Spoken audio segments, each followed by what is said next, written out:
네, 여러분 안녕하십니까? 취업 대통령 정광식입니다. 삼성이 드디어 떴죠. 여러분들 열심히 쓰고 계실 텐데요. 거기에 좀 찬물은 아니죠. 여러분들 가이드를 좀 드리려고 해요.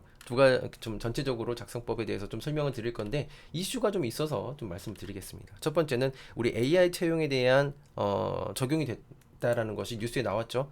그만큼 여러분들 기존에 썼던 자기소개서 있으면은 방학도 열심히 써놨던 게 있다고 한다면 좀 바꿔야 되는 지금 상황이 됐습니다. 뭘 어떻게 바꾸라는 거냐?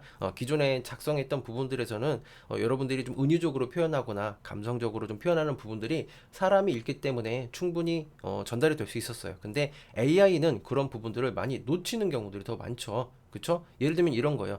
안녕하십니까? 언제나 톡톡 튀는 사이다 같은 누구누구입니다. 이렇게 얘기하면 어떨까요, 여러분? 그쵸? 아, 이 친구는 어디서든 뭔가를 좀 더 분위기 있게 살리고 하려는 친구겠구나라는 것을 느껴질 수 있긴 하겠지만 AI는 이거를 못 잡아내는 경우들도 많다는 얘기죠. 자, 그래서 여러분들이 좀 직설적인 표현이라든지 이런 것들을 곳곳에 이제 배치를 다시 하셔야 되겠습니다. 때에 따라서는 지금 갈아엎어야 되는 상황들도 아마 사례에 따라서는 나올 것 같아요. 그리고 또 한 가지죠.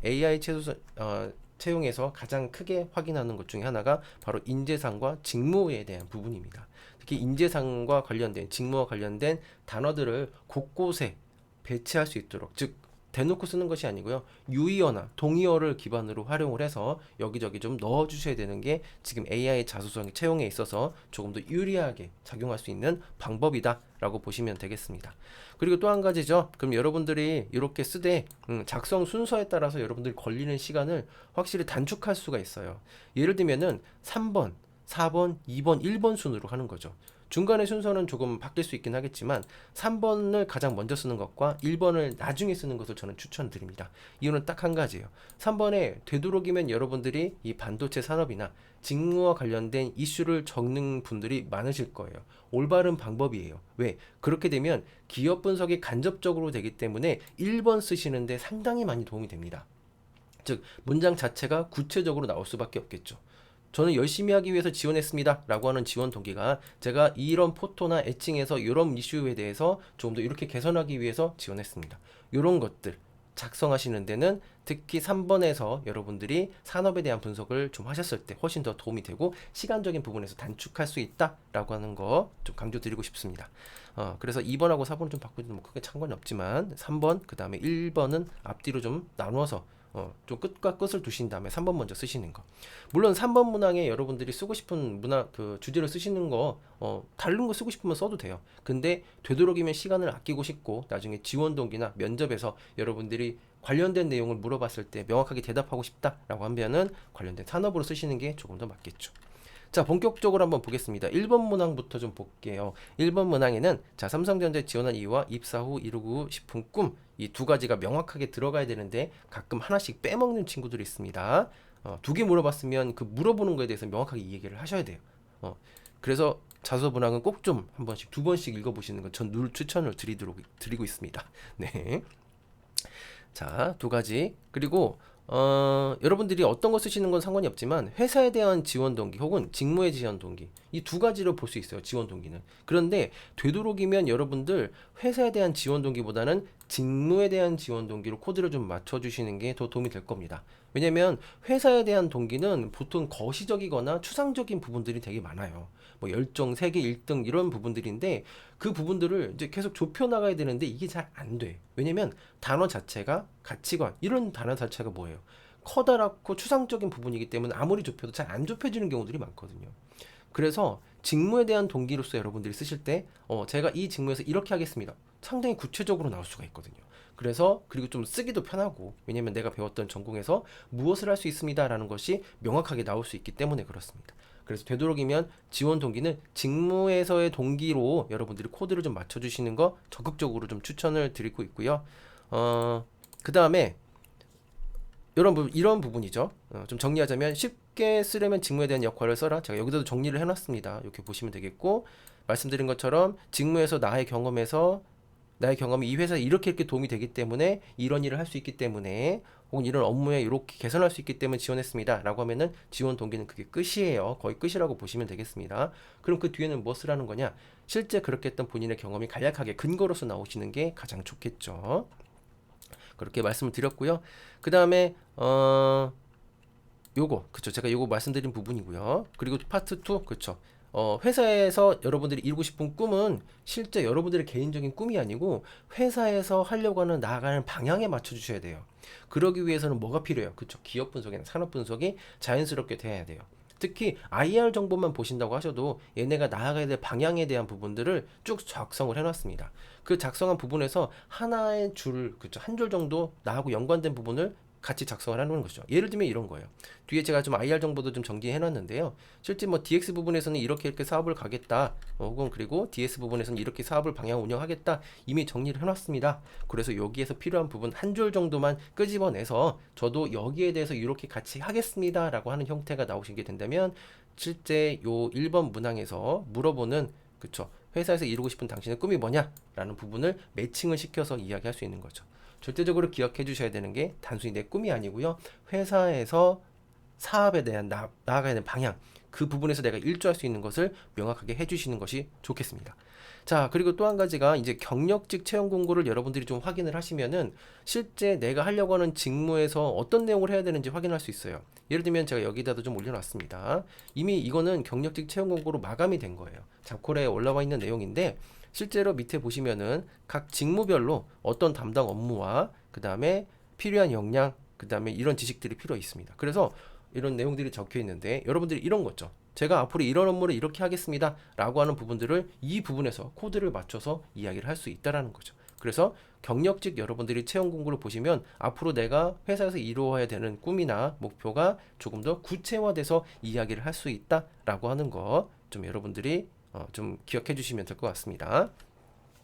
그래요. 분량적인 부분은 뭐 5대5도 되고요. 뭐 조금씩 차이가 있어도 돼요. 그 부분을 꼭 명확하게 나눠야 되는 건 아니니까 상황에 따라서 케이스 바이 케이스로 좀 보시면 될 것 같습니다. 자, 두 번째 보게 되면은 본인의 성장 과정을 간략하게 기술화돼 현재 자신에게 가장 큰 영향을 끼친 사건을 물어보고 있어요. 이게 여러분들 중요한 게 그거예요. 이거 많이들 빼먹습니다. 성장 과정을 간략하게 기술하라고 했는데 이거를 한 줄에서 세 줄 정도 쓰게 되거든요. 근데 이걸 빼먹어. 안 써. 왜냐면 이게 중요한 게 이 성장 과정, 내가 가지고 있는 가치관이잖아요. 혹은 신념인데 이걸 기반으로 해서 1500자를 전반적으로 그 키워드에 대한 내용을 얘기하셔야 되는데 이걸 또 그냥 빼버리고 그냥 내가 쓰고 싶은 내용 다 써. 저는 도전적이기도 하고 열정적이기도 하고 안정적이기도 하고 이런 걸 다 써버립니다. 그러면은 글의 맥락이 없어지는 거예요. 이걸 물어보는 이유는 그거잖아요. 많이 쓰라는 게 아니고 성장 과정, 본인이 가지고 있는 가치관이나 신념적인 부분에서 그걸 가지고 했던 행동이 뭐가 있느냐라고 물어보는 거죠.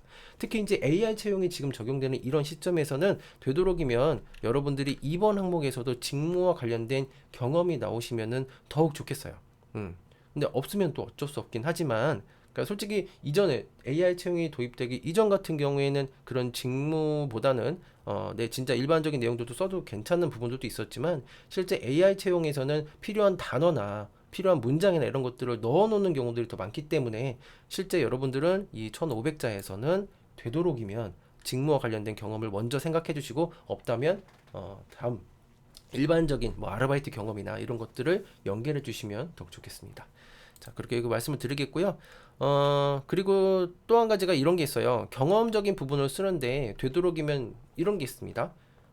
직무와 관련된 경험을 쓰고 그 다음에 직무와 관련된 경험과 그 다음에 직무와 관련 지식이 있어요.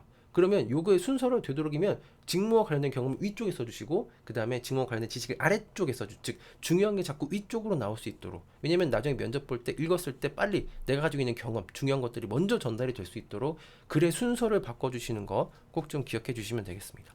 그리고 1500자이기 때문에 되도록이면은 하나의 사례 를 물론 이제 쓸 수도 있어요. 근데 되도록이면 읽는 사람들도 보통 500자 되면 집중력이 떨어지거든요. 그래서 사례를 2개에서 3개 정도로 좀 나눠서 여러분들이 쓰신다고 하면 훨씬 더 그 읽는 사람도 편해요. 쓰는 사람도 편하겠지만. 네, 그거 좀 그렇게 해서 2개 혹은 3개의 사례로 작성을 해주시면 더 좋겠습니다. 3번 같은 경우에는 여러분들이 이슈 찾느라고 지금 정신이 없어요. 근데 여러분 이슈를 어떤 거를 적든 그건 여러분들 마음이긴 합니다. 근데 되도록이면 산업과 관련된 걸 써달라고 제가 말씀드리긴 했어요. 자, 근데 이게 이렇게 생각을 하세요. 자, 우선은 여러분들이 자 신문 카피나 이런 것들 주제를 던져줄 때 되도록이면 2줄, 3줄. 왜냐면 이게 지금 보면은 그 천자인데 한 500자를 관련된 뉴스로 그냥 도배하시는 분들이 많습니다. 읽어보면 다 티나요. 그러지 마시고요. 관련된 이슈는 이런 게 있습니다. 라고 해서 2줄에서 3줄 정도 요약을 하시고요. 그 뒤에 나머지는 내가 하고 싶은 주장을 첫째, 둘째, 셋째 이런 식으로 좀 이야기를 전달해 주시는 게 훨씬 더 이야기가 좀 더 명확하겠죠. 그런데 그럼 어떤 내용을 써야 되느냐? 많은 내용들이 있지만 되도록이면 국가, 경제, 뭐 국제적인 이슈, 정치, 문화, 기술적인 측면에서 도움이 될 법한 내용들이 어떤 게 있는지, 바뀌어야 되는 것들이 어떤 게 있는지를 확인해 보시면 좋겠죠. 예를 들면 반도체 산업에 대해서 조사를 했어요. 그 부분에서 실제 우리 국가적인 이슈나 이런 부분에서 어떤 게 좀 개선되면 더 좋을지 이런 내용들을 가져오시는 거죠. 생각을 해보시면 돼요. 기술적인 측면은 어떤 게 조금 더 개발이 되면 더 좋을 것 같은지. 그에 대한 본인의 생각을 쓰시는 거기 때문에 정답이 있는 건 아니에요. 다만 대부분의 지금 여러분들이 지원하시는 분들이 이렇게 쓰실 겁니다. 예를 들면은 반도체 산업에서 도움이 될 수 있는 그 방향성을 설명하자. 제가 이렇게 썼는데 삼성이 이렇게 해야 한다라는 것도 여러분들 좋아요. 앞으로 우리 삼성은 이렇게 해야 됩니다. 근데 요거보다도요, 국가에서는 이러이러한 제도를 빨리 개선해 줘야 된다. 혹은 국제 정세는 이런 식으로 좀 빨리 정리가 돼야 되고, 뭐 러시아 전쟁 이렇게 해서 실제 우리가 도움이 될 수 있도록 해야 된다라고 하는 것처럼 우리가 아니고요, 밖에서 좀 바뀔 수 있는 그런 이슈에 대해서 혹은 측면에 대한 내용을 전달해 주는 거죠. 왜? 지금 삼성 정말 열심히 하고 있잖아요. 뭐 얼마나 더 열심히 하라고. 근데 거기다 대고 자꾸 우리가 뭘 더 해야 된대. 이보다도 우리는 좀 가만히 있지만 밖에서 이런 것들이 좀 바뀌면은 우리는 조금 더 편안하게 갈 수 있습니다. 뭐 이런 식의 내용들이 적어주시면 듣는 사람이 좀 듣기 편하겠죠. 네, 이건 이제 하나의 여러분들이 글 쓰는 센스니까 뭐 알아서 하시면 될 것 같고요. 자, 그 다음에 마지막 4번. 4번 같은 경우에는 여러분들이 좀 작성을 하는 데 있어서 어려움은 없을 거예요. 왜냐면 실제 이공계 친구들이 지원을 하는 데 있어서는 이거 작성하는 건 어렵지 않죠. 대신 이제 인문사회 혹은 이제 뭐 금융이나 여러 가지 다른 쪽 친구들 같은 경우에는 작성하는데 좀 애먹을 수도 있겠습니다. 근데 대놓고 물어보죠. 직무와 관련된 본인이 갖고 있는 전문 지식, 경험에 대해서 쓰라고 했기 때문에 절대로 다른 내용은 쓰지 않도록 해주시는 것이 좋겠습니다. 근데 이제 이런 것들이 있어요. 요 문장 자체를 예전 문장하고 좀 헷갈려 하시는 분들이 있어요. 즉, 다른 문항들이죠. 지원한 직무 관련된 본인이 갖고 있는 전문 지식, 경험에 대해서 작성하고 본인의 생각을 쓰라고 하는 친구들이 있다고 생각을 하시나 봐요. 그래서 이걸 정의하는 친구들이 있는데 그걸 정의해도 되고 안 해도 되지만 되도록이면 물어보는 걸 빨리 전달하는 것이 이 비즈니스 문서에서 보고자 하는 의도잖아요. 그래서 그런 생각이나 의견을 쓰라고 할 때만 쓰세요. 특히 3번 같은 경우에. 그럴 때 쓰지만 여기에서는 자, 전문 지식에 대해서 경험해서 작성해라 라고 했으니까 빨리 그것만 나올 수 있도록 해주시는 게 좋겠고, 관련된 적합한 사유는 당연히 근거가 될 수 있겠죠. 그래서 직무와 관련된 지식, 경험이 있는 이공계는 쉽게 적을 수 있고, 그리고 되도록이면은 경험 위주로 먼저 나오고 무언가를 배웠다라고 하는 부분들은 뒤쪽에서 글의 순서에 좀 경험이 여기서도 위에서 나올 수 있도록 해주시는 게 좋겠죠. 네. 그리고 되도록이면 수치화할 수 있는 부분들은 최대한 수치화해서 나타내 주시는 게 좋겠습니다. 네. 주관적으로 무엇무엇하게 만족했다 혹은 주변에서 이렇게 칭찬했다, 즉 수치화가 없다고 한다면은 이런 내용들로 주변의 평가나 이런 것들로 내용을 나오시는 것도 나쁘지 않다라는 거 좀 기억해 주시면 되겠고요. 그리고 내가 알고 있는 전문 지식은 곳곳에 좀 배치를 해 주셔야 돼요. 근데 내가 그 전문 지식을 이제 나타내는 데 있어서 모르면 안 돼. 물어봤는데 모르면 안 되니까 나중에 뭐 물론 면접 준비할 때도 그렇게 하셔도 되긴 하겠지만 최대한 내가 우선은 전문 지식을 이야기를 하되 모르면 안 되고 나중에 공부하면 되니까 그건 너무 염려하지 마시고 너무 남발하면 안 돼요. 물론 케이스 바이 케이스긴 하겠지만 뭐 여러분들이 뭐 식각이든 노광이든 포토든 이런 것들 주요 용어에서 어떻게 행동했다 이런 부분들 이런 것들이 만약 이공계 친구들이라면 좀 활용을 하시면 될 것 같고요. 이거를 이제 전반적으로 1, 2, 3, 4번 에세이를 쓰기 위해서는 여러분들이 해야 되는 게 이제 직무에 대한 부분이죠. 솔직히 삼성 반도체 이야기만 좀 잘 들어가서 여러분들이 보신다고 하셔도 제가 보기에는 직무 분석해서 그 안에서 역량 뽑아 오시는 건 어렵지는 않을 것 같아요. 문제는 내가 가지고 있는 경험을 얼마큼 경험해서 그 경험을 이제 좀 도출했느냐, 뽑아냈느냐 이러한 부분들이 여러분들에게 좀 가장 관건이 될 것 같기도 하고요. 관련된 그 링크나 이런 것들은 제가 좀 다뤄놨으니까 찾기 귀찮으신 분들이 여기 들어와서 좀 보시고, 그 다음에 IR 정보도 마찬가지죠. 실제 여기 그 회사의 홈페이지 들어가 보면 여기에도 있습니다. 특히 이제 회사가 이제 나아갈 방향을 미리 설명해 줬기 때문에 그에 대한 포부, 이루고 싶은 꿈 이런 것들에 대해서는 충분히 응용을 하셔야 된다. 그건 아까도 제가 말씀을 드렸던 부분인 것 같아요. 그리고 산업에 대한 이슈예요. 산업과 관련된 이슈는 제가 좀 PDF 파일로 좀 모아놨어요.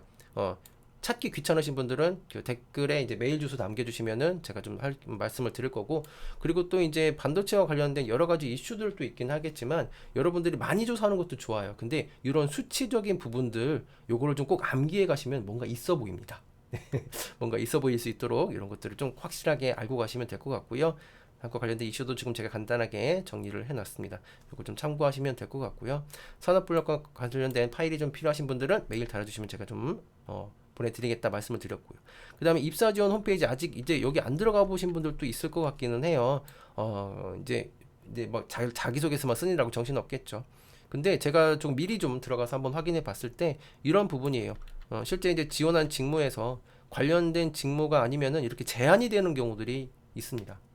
특히 이제 이런 부분들 본인이 지원한 직무에 따라서 좀 차이가 있을 수 있으니까 좀 확인해 주세요. 보시는 것처럼 해당 직무에 지원하실 수 있는 지원 학력의 전공 계열은 뭐 전기, 전자, 금속, 뭐 이런 거 화공, 기타 전공입니다. 전공 계열에 일치하지 않으면 지원서를 제출할 수 없습니다. 지원서를 작성하시겠습니까? 이런 멘트가 나오더라고요. 이런 부분들 꼭 좀 참고해 주시고, 그리고 또 한 가지가 쭉 내려보시면은 좀 바라보시면은 이런 게 있어요. 실제 여러 가지 내용도 나오긴 하지만 요런 내용이 있습니다. 학업 과정 중에서 특기사항 해서 과정 중에 직무와 관련된 역량을 개발하는 데 도움이 된 그 활동이 있으면은 작성해라 100자 정도 있습니다. 여기는 여러분들 서술식으로 쓰기보다는요, 어떤 과목에서 이런 거 배움, 어떤 프로젝트에서 이거 했음 하면서 간략하게 직무와 관련된 내용이 100자 내외로 여러 개를 좀 컨텐츠를 쓸 수 있도록 해 주시면 더 좋겠고요. 그리고 뭐 공학 인증, 그 다음에 이수 과목 쓸 수 있는 거죠. 병역사항부터 해서 좀 특이사항은 여기는 없죠. 근데 경력사항이라는 게 좀 마음에 안 들어요. 신입한테 경력을 자꾸 요구하는 거는 좀 애매한 거죠. 좀 나쁜 거라고 생각을 해요, 저는. 네, 그런 부분들 참고해 주시고 자격사항 넣어 주시고, 그죠? 자격사항 여기도 있죠. 그 직무 관련 수상 경력이네요, 요거. 그 다음에 존경하는 인물 특기, 이런 거 있습니다. 이거는 여러분들이 뭐 40자, 10자, 20자 이렇게 40자 이런 것들을 글자는 이미 알고 있을 거예요. 특히 이제 취미나 특기 같은 경우에는 내가 가지고 있는 부분에서, 특히 취미는 내 스트레스 관련, 특기 같은 경우에는 직무와 관련된 게 좀 있으면은 그런 거 쓰시면 돼요. 뭐 없으면 억지로 막 엮을 필요는 없습니다. 존경하는 인물, 그리고 왜 존경하는 인물인지에 대해서 간략하게 쓰면 되기 때문에 이거는 어렵지는 않을 겁니다. 나머지 이제 에세이적인 부분이니까 이렇게 좀 확인을 하시면 될 것 같습니다. 마지막에 여기 내용 그 직무 스크립트를 보시면은 필요한 역량이나 이런 것들이 있으니까 좀 매칭해서 어떤 업무를 하는지를 좀 확인하시면서 작성을 하시면은 솔직히 삼성자동차 같은 경우에는 어렵지 않게 제가 보기에는 어렵지 않다라는 그런 멘트를 하면 안 될 것 같고요. 충분히 작성을 하실 수 있을 것 같습니다. 여러분들 모두 다 이제 삼성 서류 통과하기를 좀 기원을 하겠고요. 관련된 부분에서 궁금하신 부분들은 이제 취업 대통령 이제 블로그 들어오셔서 댓글 달아주시거나 여기에 달아주시면 제가 언제든지 확인하고 있으니까요. 저도 도와드리도록 하겠습니다. 여러분들 오늘은 여기까지 하도록 하겠습니다. 수고하셨습니다, 여러분. 네.